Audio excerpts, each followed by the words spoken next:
Houve um tempo em que as montadoras não tinham medo de errar, elas tinham medo de perder. Nos anos 90, o regulamento da FIA para a categoria GT1 exigia algo bizarro. Para um carro correr em Le Mans, ele precisava ter pelo menos uma unidade vendida para as ruas. O que a FIA esperava eram carros esportivos modificados. O que ela recebeu foram protótipos espaciais disfarçados de sedãs. Hoje, no arquivo Gearhead, vamos dissecar as 5 lendas que usaram a trapaça da homologação para mudar a história. Prepare os ouvidos, porque a engenharia aqui dói. Tudo começou com uma briga de ego. A BMW dominava o DTM com o M3 e a Mercedes estava cansada de ver a poeira bávara. Eles pegaram o pacato sedã 190e e entregaram para a Cosworth. O resultado foi o Evo 2. O motor 2.5 de 16 válvulas entregava 235 cavalos em 1990. Pode parecer pouco hoje, mas o segredo era o giro. Ele gritava até a 7.700 RPM.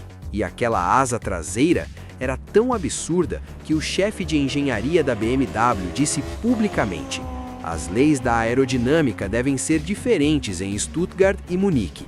Se aquela asa funcionar, nós teremos que redesenhar nosso túnel de vento. Sabe o que aconteceu? A Mercedes ganhou o campeonato e a BMW teve que literalmente redesenhar seu túnel de vento. O Evo 2 não era um carro, era um tapa na cara da concorrência.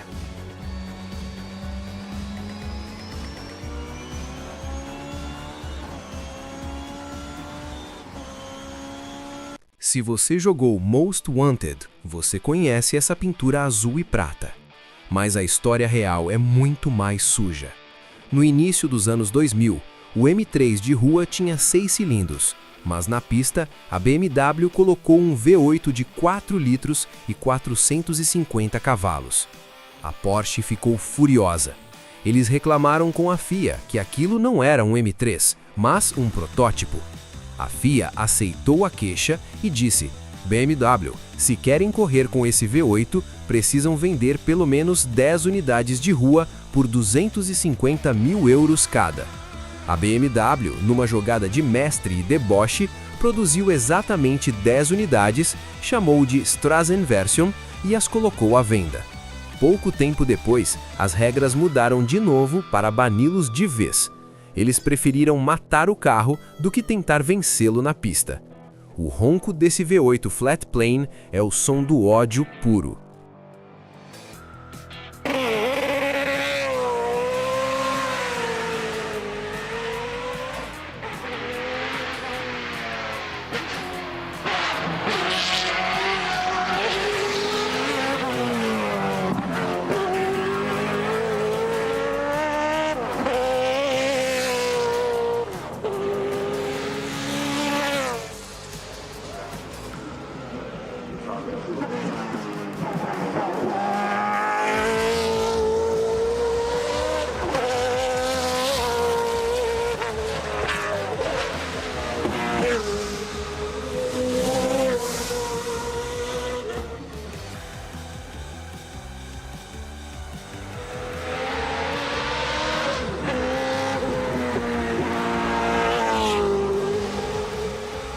Em 1996, a Porsche decidiu que não ia mais brincar.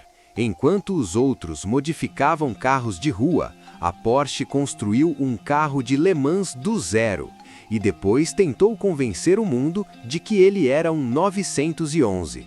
O motor não era atrás do eixo traseiro, era central. Foi o primeiro 911 da história a quebrar essa regra sagrada. Com um 3.2 biturbo, ele cuspia 600 cavalos. Para ser legalizado, eles fizeram a versão Straßenversion. Imagine ir à padaria num carro que ganhou as 24 horas de Le Mans, com suspensão de braços sobrepostos e chassi de fibra de carbono. A Porsche não seguiu o regulamento, ela o usou como papel de rascunho. Foi aqui que a era de ouro da GT1 realmente se tornou insana.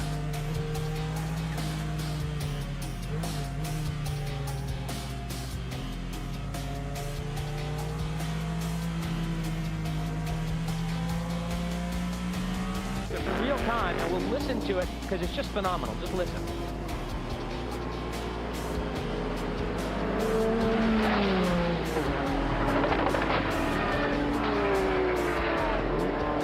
Look at that barrier move.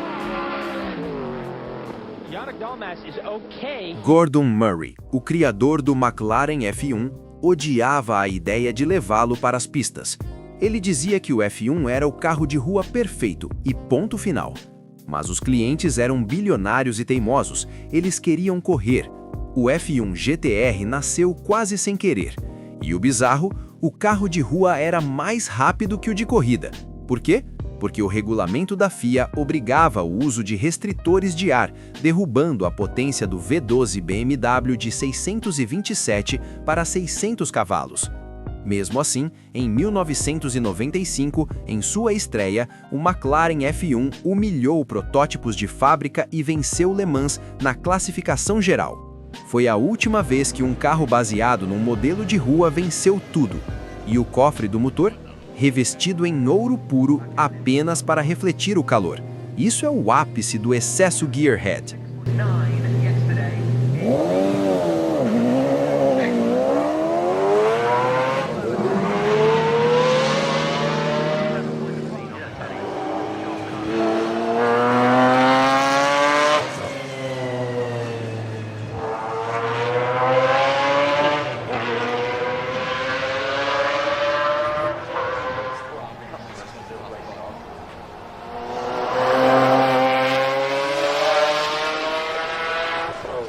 Finalmente, o monstro final.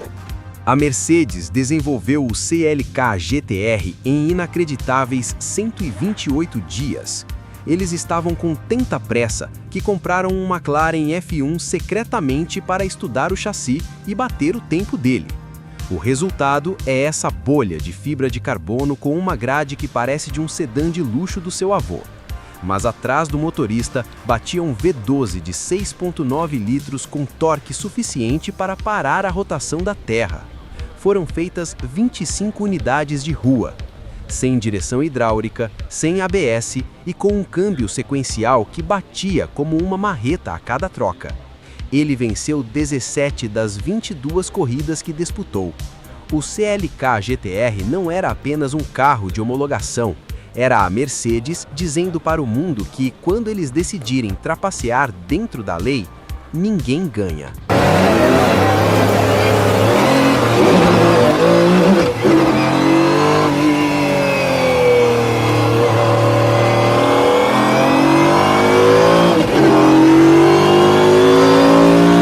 Hoje, os carros são governados por tablets e emissões de carbono.